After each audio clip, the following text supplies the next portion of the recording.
नमस्कार दोस्तों, India speaks daily के अंतर्राष्ट्रीय न्यूज बुलेटिन में आपका स्वागत है। मैं हूं आपके साथ रति अग्निहोत्री। एक जमाना था जब कॉलोनाइजेशन यानी औपनिवेशीकरण किसी देश में सीधे तौर पर अपना शासन स्थापित करने के माध्यम से होता था। जिस प्रकार से पुर्तगालियों ने गोवा पर अपना शासन स्थापित किया, गोवा को कॉलोनाइज किया और फिर आगे चलकर ब्रिटिश ईस्ट इंडिया कंपनी ने पूरे भारत को कॉलोनाइज किया। तो अब सवाल यह है कि 21वीं सदी में आकर क्या कॉलोनाइजेशन का खतरा टल गया है?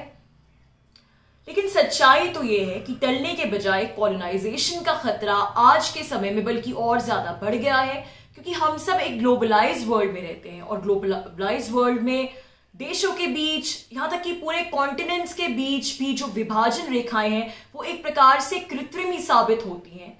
और इस बात का, इस ग्लोबलाइज्ड वर्ल्ड का जो ऑनलाइन मीडिया है जिसके माध्यम से बिग टेक कंपनियां ऑपरेट करती हैं, वो इसका भरपूर फायदा उठाती हैं।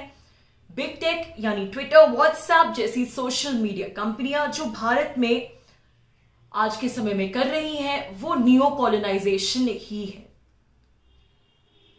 आईटी मिनिस्टर रविशंकर प्रसाद का ट्विटर अकाउंट पूरे 1 घंटे के लिए ब्लॉक कर दिया गया बिना कोई उन्हें नोटिस जारी किए।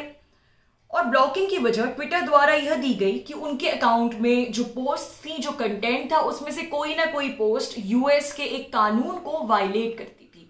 और जब आईटी मिनिस्ट्री ने उनसे ट्विटर से एक्सप्लेनेशन मांगा कि उनकी पोस्ट कौन से कानून का उल्लंघन करती थी, तो फिर ट्विटर ने जवाब में कहा कि उनके द्वारा पोस्ट किया गया कोई कंटेंट यूएस कॉपीराइट लॉ का उल्लंघन करता है। अब ये तो बहुत ही बेतुकी सी बात है, बेतुका सा तर्क है, लेकिन ट्विटर ने वास्तविकता में ऐसा ही कहा। अब मिनिस्टर ने हाल ही में बहुत से टीवी इंटरव्यूज आईटी मिनिस्टर ने शेयर किए हैं ट्विटर पर। इस पर आईटी मंत्रालय ने फिर ट्विटर को कहा कि जिन चैनलों के इंटरव्यू शेयर किए गए हैं उन्हें तो कोई आपत्ति नहीं है और ना ही उन्होंने कॉपीराइट इंफ्रिंजमेंट को लेकर कोई शिकायत दर्ज की है। फिर ट्विटर ने भला किस प्रकार से कॉपीराइट क्लेम मान लिया। तो अब स्थिति जिस प्रकार से डेवलप हो रही है, ट्विटर नई नई बातें कह रहा है और अब ताजा खबरों के अनुसार यह बात सामने आ रही है कि ट्विटर का कहना है कि जिस कंटेंट पर कॉपीराइट वायलेशन का क्लेम था और जिसके लिए उनका अकाउंट कुछ समय के लिए ब्लॉक किया गया था, वह ए.आर. रहमान के मां तुझे सलाम गाने का क्लिप शेयर करने के लिए था। अब ये तो और भी अजीब सी बात है, क्योंकि ये जो क्लिप है उन्होंने किसी पोइट्री के साथ आईटी मिनिस्टर ने 2017 में शेयर किया था ये क्लिप। फिर 3 साल बाद ट्विटर को ये बात याद आई और वो भी ऐसे समय में याद आई जब उसके बीच में और भारत सरकार के बीच में खासा विवाद चल रहा है, यहां तक कि उसके देश में प्रतिबंधित होने तक के चांसेस हैं। कहने का अर्थ यह है कि ट्विटर को बस अकाउंट ब्लॉक करना था, तो इसने इस प्रकार के बेतुके तर्क देकर अकाउंट जो है कुछ समय के लिए ब्लॉक कर डाला। और क्यों किया, इससे ट्विटर की खुद की खींच पता चलती है। आईटी मिनिस्ट्री के सोशल मीडिया नियंत्रण को लेकर जो नए नियम कानून है वो उन्हें बिल्कुल मानना नहीं चाहता। लेकिन आईटी मिनिस्ट्री ने सख्त हिदायत दी है कितनी बार कि अगर उसे भारत के मार्केट में रहना है, भारत में ऑपरेट करना है, तो उसे भारत सरकार के कानूनों को मानना ही पड़ेगा। लेकिन ट्विटर अभी भी फ्रीडम ऑफ स्पीच, अभिव्यक्ति की स्वतंत्रता का हवाला दे देकर एक आंतरिक माहौल बनाने की कोशिश कर रहा है। इस प्रकार से जो पब्लिक ओपिनियन उसको इस प्रकार से मैनिपुलेट करने की कोशिश करे कि वो इन नए आईटी नियम कानूनों के विरोध में चला जाए और ट्विटर जो है वो इन कानूनों को मानने से बच निकले। तो जाहिर सी बात है कि उसने फ्रस्ट्रेशन में आकर कुछ देर के लिए आईटी मिनिस्टर का अकाउंट ही ब्लॉक कर डाला।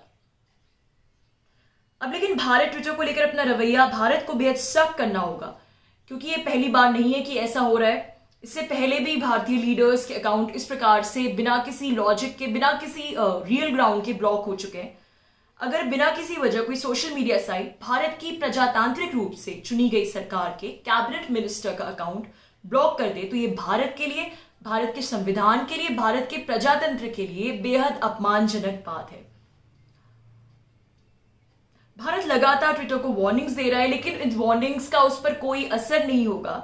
और जैसा कि मैंने पहले भी कहा कि वो यही करता आएगा कि देश विरोधी एलिमेंट्स के साथ मिलकर फ्री स्पीच का हवाला देकर सरकार के नए आईटी नियमों के खिलाफ freedom of expression, freedom of speech का जो एक प्लॉय है उसका इस्तेमाल करके सरकार के खिलाफ एक पब्लिक ओपिनियन बहुत ही बड़े स्तर पर बनाने की कोशिश करेगा।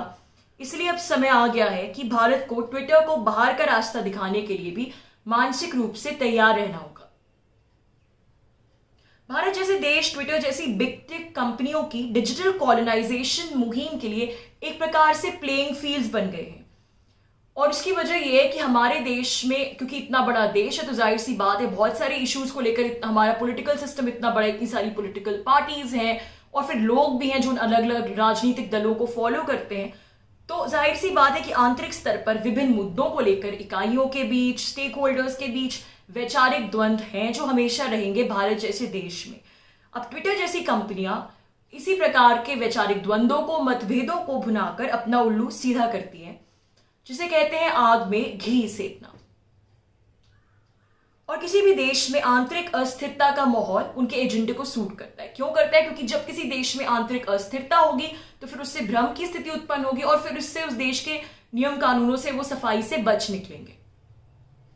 जबकि ट्विटर जैसे बिग टेक खुद अभिव्यक्ति की स्वतंत्रता को सिलेक्टिवली इंटरप्रेट करते हैं। साल की शुरुआत में ट्विटर ने जब अमेरिकी राष्ट्रपति डोनाल्ड ट्रंप का अकाउंट बैन किया तो जर्मन चांसलर एंगेला मार्केल ने भी इसके विरुद्ध आवाज उठाई और जर्मन चांसलर ने पूरे अंतर्राष्ट्रीय समुदाय के सामने कहा कि ये ट्विटर का जो एक्शन है ये गलत है और ये अभिव्यक्ति की स्वतंत्रता का उल्लंघन है जो ट्विटर ने किया है। और ट्विटर का एक्शन आप देखिए कि जब उसे पता चला कि डोनाल्ड ट्रंप अब जब राष्ट्रपति वो नहीं रहे अमेरिका के, तो उसने बड़ी सफाई से उनका अकाउंट बैन कर दिया, उसे प्रतिबंधित कर दिया और हवाला ये दिया कि ये वैश्विक सुरक्षा के लिए अच्छा नहीं है इनकी जिस प्रकार की जो पोस्ट्स करते हैं। और फिर नाइजीरिया के राष्ट्रपति का भी एक की भी पोस्ट डिलीट कर दी गई, ये कह के कि इसमें शांति, अमन, चैन की भावना को खतरा है। तो अब बात यह है कि ये कौन निर्धारित करेगा कि कौन सी पोस्ट से शांति, चैन की भावना को खतरा है और कौन सी पोस्ट से नहीं है। विश्व के बहुत से देश इस समय बिग टेक को रेगुलेट करने के लिए कानून बनाने वाले हैं। पोलैंड ने तो एक बेहद सख्त कानून बनाने की तैयारी शुरू भी कर दी है। उसने एक ड्राफ्ट लॉ प्रस्तुत किया है जिसके अंतर्गत अगर ट्विटर पोलैंड में किसी के भी ट्वीट्स डिलीट करता है या फिर किसी का भी ट्विटर अकाउंट जो है प्रतिबंधित करता है और अगर ऐसा पाया गया कि इसमें उस कंटेंट में ऐसी कोई भी सामग्री नहीं है जो कि पोलैंड के कानून के विरुद्ध जाती हो, उसके कानून के खिलाफ जाती हो, तो फिर एक रिव्यू कमेटी होगी जो कि उन ट्वीट्स को स्टडी करेगी, उनका अवलोकन करेगी और फिर एक तय समय सीमा के बाद ट्विटर बाध्य होगा कि वो इन ट्वीट्स को रिस्टोर करे और अगर कोई अकाउंट उसने प्रतिबंधित किया है, डिलीट किया है अकाउंट, तो उस अकाउंट को भी रिस्टोर करे। और अगर वो ऐसा नहीं करेगा तो उसको बहुत भारी रकम देनी पड़ेगी जुर्माने के तौर पर पोलिश सरकार को। ऑस्ट्रेलिया ने भी सोशल मीडिया साइट्स को लेकर एक नया कानून बनाया पिछले वर्ष, जिसमें अब इन कंपनियों को न्यूज कंटेंट शेयर करने के लिए ऑस्ट्रेलिया की मीडिया कंपनियों को पैसे देने होंगे, इन्हें कंपनसेट करना होगा। यूरोपीय संघ भी बिग टेक को रेगुलेट करने के लिए डिजिटल सर्विसेज एक्ट नाम से उसने भी एक लेजिस्लेटिव प्रपोजल सामने रखा है। तो सिर्फ भारत ही नहीं बल्कि विश्व के कितने ही देश बिग टेक पर अपना शिकंजा कसने की तैयारी कर रहे हैं। जैसा कि मैंने पहले भी कहा, भारत इस मामले में ज्यादा वल्नरेबल इसीलिए है क्योंकि हमारे ऐसे आंतरिक मुद्दों की भरमार है जिन्हें लेकर कितनी मतभेद है। और ये ट्विटर जैसी big tech company digital colonization के लिए, ट्विटर जैसी बिग टेक कंपनियों के डिजिटल कॉलोनाइजेशन के लिए दुर्भाग्यवश ये बात जो है बहुत ही फायदेमंद साबित होती है कि लोगों के बीच में इतने मतभेद हैं इश्यूज को लेकर, जिसे अंग्रेजी में कहते हैं डिवाइड एंड रूल। तो भारत सरकार को इन कंपनियों के साथ बेहद सख्त रवैया अपनाना होगा और जल्दी कोई कानून बनाना होगा जो कि स्पेसिफिकली सोशल मीडिया रेगुलेशन के लिए होगा।